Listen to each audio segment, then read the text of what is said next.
आज रयो कभी पानी चढ़े कभी फूल चढ़े कभी पानी चढ़े कभी फूल चढ़े और चढ़े दूध की नार तेरे माथे मुकुट विराज रयो श्री गोवर्धन महाराज महाराज तेरे माथे मुकुट विराज रयो श्री गोवर्धन महाराज महाराज तेरे माथे मुकुट विराज रयो तेरे कानन कुंडल सोह रहे तेरे कानन कुंडल सोह तेरे कानन कुंडल सोह रहे तेरे कानन कुंडल तेरी कोड़ी पे हीरा लाल तेरे माथे मुकुट विराज रयो तेरी कोड़ी पे हीरा लाल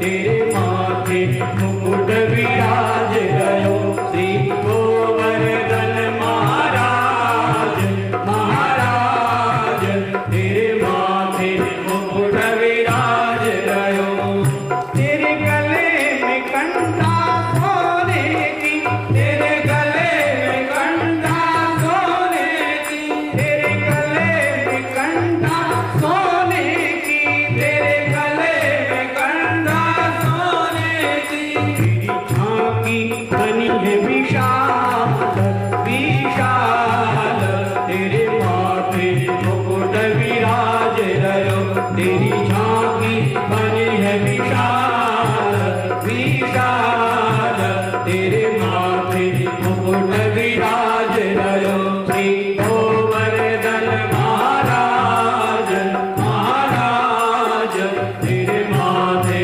मुकुट विराज रयो तेरी सात कोस की परिक्रमा तेरी सात कोस की परिक्रमा तेरी सात कोस की परिक्रमा तेरी सात कोस की परिक्रमा सकलेश्वर है विश्राम विश्राम तेरे माथे मुकुट विराज रयो सकलेश्वर है विश्राम विश्राम तेरे माथे मुकुट विराज रयो श्री गोवर्धन महाराज महाराज तेरे माथे मुकुट विराज रयो श्री गोवर्धन महाराज महाराज तेरे माथे मुकुट विराज रयो तेरे माथे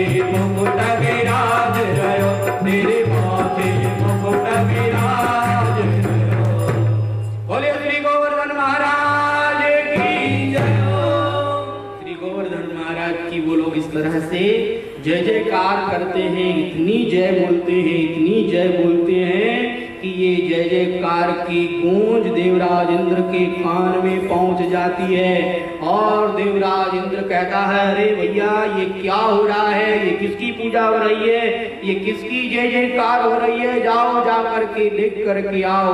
अब तो देवराज इंद्र के सेवक आए और आकर के क्या देखते हैं कि पूरे ब्रजमंडल के अंदर सब लोग श्री गिरिराज महाराज की जय जयकार कर रहे हैं और उन्हीं की पूजा कर रहे हैं और पूजा करते हुए कह रहे हैं कि आहा हमारे श्री गोवर्धन महाराज कितने दयालु कितने कृपालु हैं।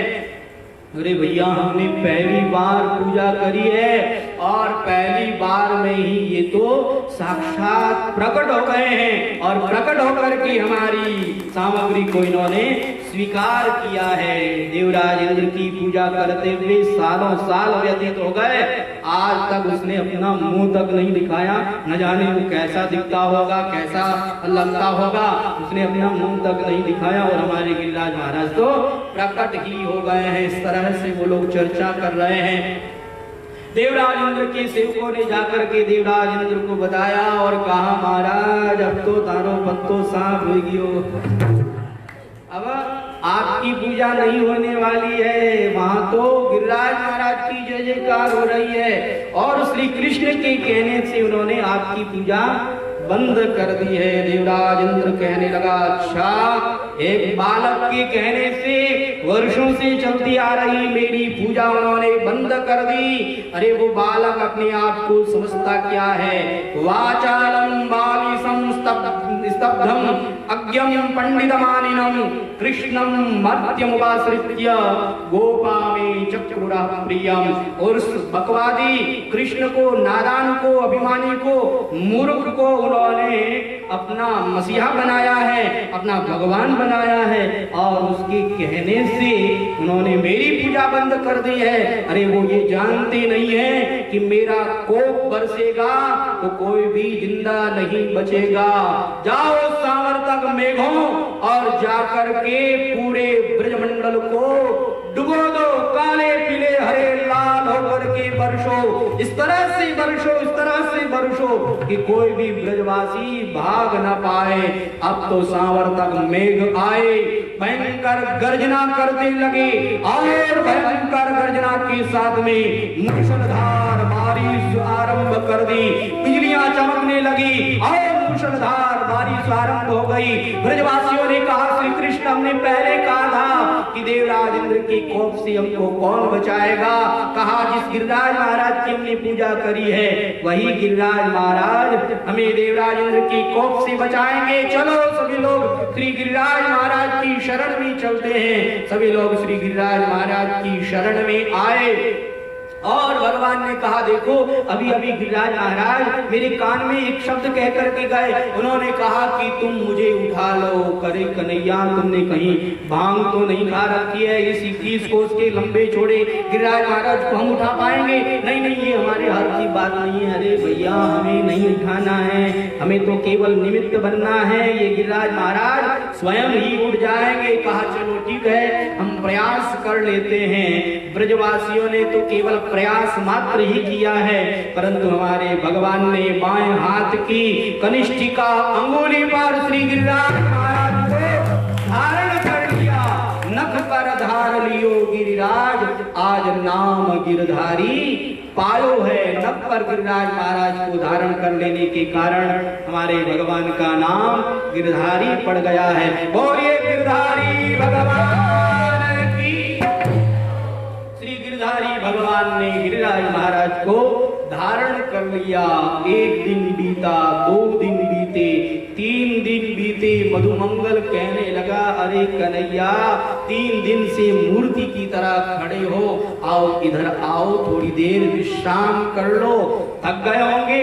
हाँ आओ, हम लोगों ने अपनी अपनी लकड़ियां लगा रखी है, हम लोग संभाल लेंगे। कहा, तुम लोग नहीं संभाल पाओगे। मधुमंगल कहने लगा, तब क्या तूने ये समझ रखा है कि मैंने ही इस पर्वत को उठा करके रखा है? अरे भैया, हम सब लोगों ने अपनी अपनी लकड़ियां लगा रखी है।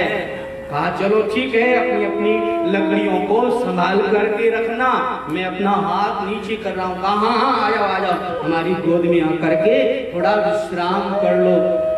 कन्हैया ने थोड़ा सा हाथ नीचे किया कि पर्वत नीचे आने लगा और उन सब की लकड़ियां तड़ तड़ तड़ करके सब की लकड़ियां टूट गई। अरे कन्हैया, संभालो संभालो, ये तो ऊपर ही आ रहा है। कन्हैया ने हाथ ऊपर कर लिया।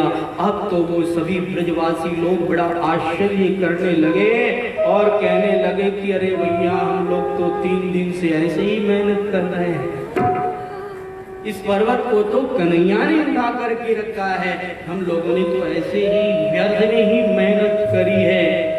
दत्त बाबा के पास जाकर के कहते हैं, बाबा सच सच बताइए, ये कन्हैया कौन है? दत्त बाबा कहने लगे, कौन क्या पूछते हो? अरे हमारा पुत्र है। कहा, नहीं नहीं, हमने बहुत पहलवान देखे, एक से एक पहलवान हमारे कुल के अंदर भी हुए, उन्होंने बड़े बड़े अद्भुत कार्य किए, लेकिन ऐसा कार्य तो किसी ने नहीं किया।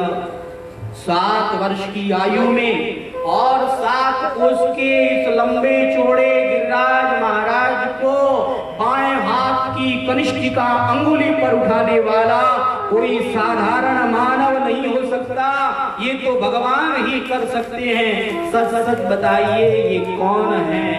नंद बाबा कहने लगे, मैं तो अपना पुत्र ही समझता हूँ, लेकिन श्री गर्गाचार्य जी महाराज ने नामकरण किया उस समय में यह बात जरूर कही थी कि ये गुणों में नारायण के समान होगा और यह भगवान नारायण के समान तुम सबकी रक्षा करने वाला होगा।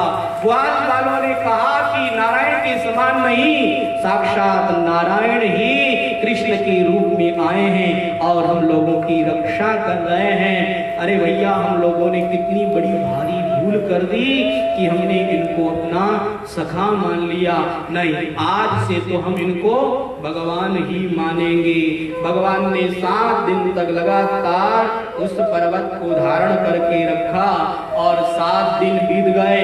सांवर तक मेघों के पास में पानी का स्टॉक समाप्त हो गया। हाँ, देवराज इंद्र कहने लगे, अरे क्या हुआ, बरसो ना। कहा, महाराज क्या करें, हमारे पास में तो जल ही नहीं है, लगता है पानी की ट्रेन मंगानी पड़ेगी। कहा, नहीं नहीं, उसकी आवश्यकता नहीं है, अब ये वर्षा बंद कर दो, क्योंकि जो व्यक्ति 7 दिन तक लगातार गिरिराज महाराज को धारण कर सकता है वह व्यक्ति 7 महीने भी धारण कर सकता है। जो 7 महीने धारण करे वो 7 वर्ष भी धारण कर सकता है। इसलिए अब ये वर्षा बंद करो। सांवर तक मेघ वहां से चले गए, आकाश स्वच्छ हो गया, निर्मल हो गया और हमारे भगवान ब्रजवासियों से कहने लगे, ये देखो ये बारिश बंद हो गई, अब आकाश स्वच्छ हो गया है, सब लोग अपने अपने घरों की ओर प्रस्थान करो। सब लोग बाहर निकले। कन्हैया ने पर्वत को नीचे रखा और श्री गिरिराज महाराज को हाथ जोड़ करके हमारे कन्हैया सभी ब्रजवासियों के पास आए। अब तो सभी ब्रजवासी लोग, खास करके भगवान श्री कृष्ण के सखा लोग भगवान के चरणों में गिरने लगे, गिड़गिड़ाने लगे, रोने लगे, हे कन्हैया हमें माफ कर देना, हमने तुमको अपना मित्र समझ करके और कभी कभी मारा पीटा, कभी कभी तुमने गालियां निकाली, बुरा भला कहा, तुम माफ कर देना। अरे तुम तो साक्षात भगवान हो। कहा, अरे तुमको ये किसने बहका दिया कि मैं भगवान हूँ? नहीं नहीं, मैं कोई भगवान नहीं हूँ। कहा, तो फिर इस पर्वत को तुमने कैसे उठाया, क्या राज है इसके पीछे? तुम्हारे भगवान कहने लगे, इस पर्वत को हमने उठाया, इसके पीछे राज क्या है? वह राज हम आपको बताते हैं कि वह पर्वत हमने कैसे उठाया, उसका राज है। ध्यान पूर्वक श्रवण करें कि कछु माखन को बल बढ़ो, कछु गोपन करी सहाय, श्री राधे कृपाते मैंने गिरिवर लियो उठाए। कुछ तो माखन का बल बढ़ा, हम लोगों ने वो जो माखन की चोरी करी ना उसका बल, और कछु गोपन करी सहाय, कछु तुम लोगों ने सहायता करी। मधुमंगल ने कहा, भैया हमने क्या सहायता करी, हम लोगों की लकड़ियां जो लगी थी वह भी तड़ तड़ करके टूट करके गिर गई, हमने क्या सहायता करी? तो कहा, देखो भैया केवल शारीरिक सहायता ही सहायता नहीं होती है, तुम सब लोगों की नजर मुझ पर थी, इसलिए तुम सब लोगों की शक्ति मुझ में आ गई। मधुमंगल कहने लगा, क्यों रे नटखट, इतने दिन तक माखन की चोरी करता था, अब लोगों की शक्ति को भी चुराने लगा। कहा, नहीं नहीं, चुराई नहीं है, तुम लोगों की शक्ति मुझ में आ गई है। कहा, तभी मैंने सोचा कि मैंने इस कन्हैया को कबड्डी में कितनी बार गिराया, लेकिन आज तो इसने कमाल ही कर दिया, साथ तो उसके लंबे चौड़े गिरिराज को धारण कर लिया। तो इसके पीछे ये रहस्य है। कहा, बिल्कुल यही रहस्य है, श्री राधा रानी की कृपा से मैंने इस गिरिराज को उठाया है, मेरी कोई इसमें महानता नहीं है। अब तो सभी सखा लोग कन्हैया को गले से लगा लेते हैं और गले से लगा करके बारंबार कन्हैया से प्रार्थना करते हैं कि हे कन्हैया, अरे हमने तो तुमको भगवान मान लिया था, तुम तो हमारे सखा हो। भगवान इस तरह से अपनी माया का प्रयोग करते हैं कि जो भगवान की भगवत्ता को जान चुके थे वो भी भगवान की भगवत्ता को भूल गए और उन्होंने भगवान को भगवान मानने से इनकार कर दिया और उन्होंने भगवान को अपना सखा वापस मान लिया। अब सब लोग अपने अपने घरों में चले गए। तत्पश्चात देवराज इंद्र भगवान के पास में आए, भगवान के श्री चरणों में गिरे और भगवान की सुंदर स्तुति गाई। विशुद्ध सत्वं तव धाम शांतम तपोमयं ध्वस्तरजस्तमस्कं मायामयोऽयं गुणसंप्रवाहो न विद्यते ते ग्रहणावन्दः। हे प्रभु, आप तो विशुद्ध सत्वमय हैं, आप शांत स्वरूप हैं, आपका रूप तपोमय है। मैं आपके श्री चरण कमलों में बारंबार प्रणाम निवेदित करता हूँ। भगवान देवराज इंद्र की छोटी सी स्तुति से प्रसन्न हो गए और प्रसन्न होकर के कहने लगे, मया ते कारी मगवन मगभृंगोनु गृह्णदा मदनो स्मृतये नित्यं मत्स्येन्द्र श्रिया वृषम। हे देवराज इंद्र, तुम्हें ग्लानि करने की आवश्यकता नहीं है, ये सब तो मेरी इच्छा से ही हुआ है। देखो देवराज इंद्र, मैं जिस पर कृपा करता हूँ उसका सर्वस्व छीन लेता हूँ। मामैश्वर्य श्रीमदान्धो दंडपाणि न पश्यते तम भ्रंशयामि संपद्भ्यो यस्य चिच्छाम्यनुग्रहम्। जो व्यक्ति जिस वस्तु को लेकर के अभिमान करता है, मैं उसकी वो वस्तु छीन लेता हूँ।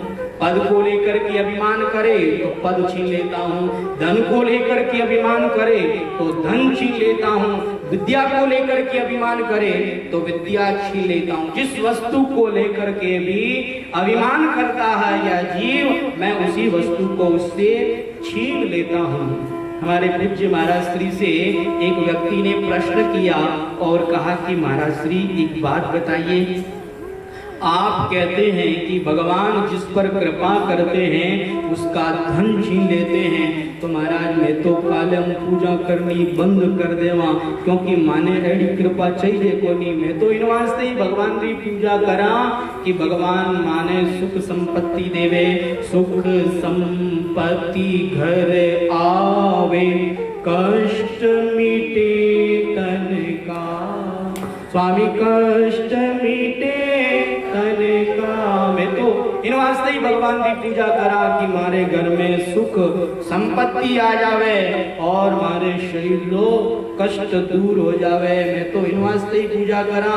मैं तो भगवान ने करने जावा जन 1 लाख रुपया री लिस्ट तैयार कर ले जावा, चढ़ावा तो 1 रुपया ही, हाँ, लेकिन मैं 1 लाख रुपये री लिस्ट तैयार करा।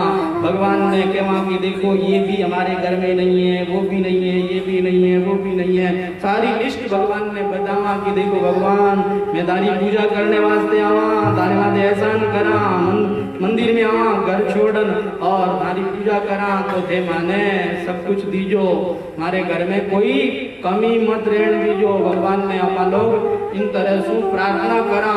तो उस व्यक्ति ने कहा कि महाराज हम तो इसीलिए पूजा करते हैं कि हमारे घर में धन आ जाए, और आप कहते हैं कि भगवान जिस पर कृपा करते हैं उसका धन छीन लेते हैं, तो महाराज एडी कृपा तो माने चाहिए को नहीं। महाराज श्री ने कहा कि देखो भैया, रोगी वैद्य के पास जाता है तो जितने रोगी होते हैं उतनी प्रकार की दवा दी जाती है। हर व्यक्ति को कोई एक ही दवा नहीं दी जाती है, सब व्यक्तियों की अलग अलग दवा दी जाती है। ऐसा नहीं है कि तुम मोटे हो तो खाना बंद कर दो, पतले हो तो खाना बंद कर दो। अरे भैया, कोई पतला है उसका खाना बंद क्यों कर रहे हो?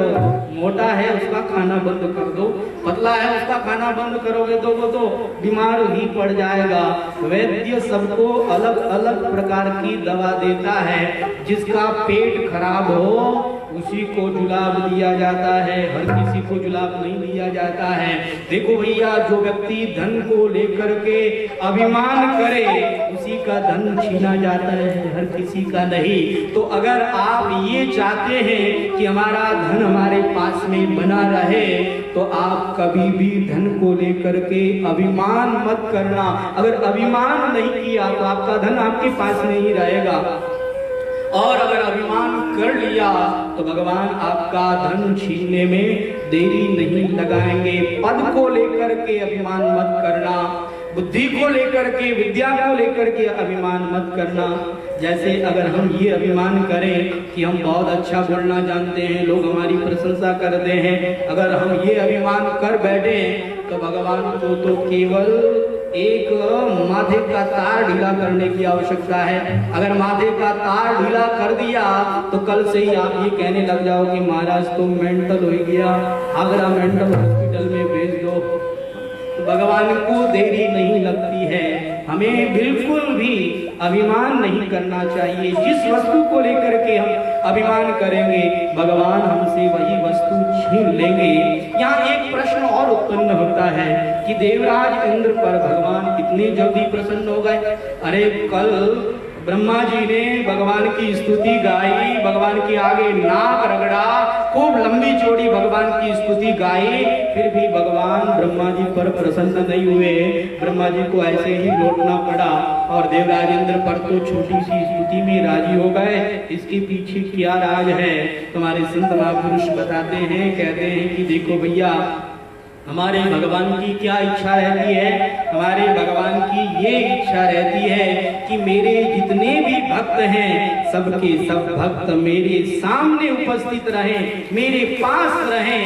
ये भगवान की इच्छा है। भगवान कभी ये नहीं चाहते कि मेरे भक्त मुझसे दूर हो। अब ब्रह्मा जी ने क्या किया? भगवान के जो भक्त थे उनको भगवान से अलग कर दिया। और देवराज इंद्र ने क्या किया? जो भगवान के भक्त कहीं कहीं अलग अलग जगहों पर बैठे थे उन सबको इकट्ठा कर दिया और सबको भगवान के पास में ला दिया। इसलिए भगवान प्रसन्न हो गए। वाह देवराज इंद्र, तुमने बड़ा अच्छा कार्य किया, मेरे सभी भक्तों को मेरे सामने उपस्थित कर दिया। इससे बड़ा और कार्य क्या हो सकता है? इसलिए हमारे भगवान देवराज इंद्र पर प्रसन्न हो गए। आज तो देवराज इंद्र ने अपने ऐरावत हाथी से और कामधेनु के द्वारा भगवान का अभिषेक कराया। कामधेनु ने भगवान के ऊपर दूध की वर्षा करी और ऐरावत हाथी ने भगवान के ऊपर जल की वर्षा करी और भगवान का यहाँ अभिषेक हुआ है और हमारे भगवान का आज गोविंद नाम पड़ गया है। बोलिए गोविंद भगवान की। तो भगवान ने इस तरह से देवराज इंद्र के घमंड को चूर चूर किया और देवराज इंद्र को भगवान ने अपने वश में किया। देवराज इंद्र पर भगवान ने अंकुश लगाया और हमारे भगवान ने अब रास लीला करने का निर्णय किया है। तो हमारे भगवान रास लीला करेंगे। यह जो रास लीला का प्रसंग है बड़ा ही सुंदर प्रसंग है और बड़ा ही मार्मिक प्रसंग है। भगवत प्रेम का यह प्रसंग है। जीव और शिव के मिलन की यह लीला है। तो आप सब लोगों से प्रार्थना है कि कल की कथा में आप देरी से मत आना। कई लोग 8:45, कई लोग 9 बजे, कई लोग 9:15 बजे, कई लोग 9:30 बजे और कई कई तो केवल आरती के समय में ही आते हैं। ऐसे अगर आप लेट आए तो भगवान की इस रास लीला के प्रसंग से वंचित रह जाओगे। इसलिए प्रार्थना है कि कल की कथा में 8:30 बजते ही यहाँ पहुंच जाना, क्योंकि कल भगवान की रास लीला का प्रसंग आप लोगों को सुनाया जाएगा। ध्यान पूर्वक कथा को सुनना है और सुन करके परीक्षा में बैठना है। देखिए यहाँ कथा में ज्यादा संख्या किसकी है? माताओं बहनों की ज्यादा संख्या है, लेकिन परीक्षा में जो नाम आए हैं वो नाम तो भाइयों के ज्यादा आए हैं, पुरुषों के ज्यादा आए हैं। ऐसा क्यों? जब यहाँ संख्या ज्यादा है तो परीक्षा में भी संख्या ज्यादा होनी चाहिए। आप अपनी इज्जत को बचाइए। ये देखो ये कितना नाम लिखवा रहे हैं। आप लोगों को भी परीक्षा में बैठना है और आप लोगों को संख्या बल में ज्यादा रहना है। सबको भागवत पढ़नी है। ध्यान पूर्वक सुन करके परीक्षा में बैठना है। बोलिए आनंद कंद भगवान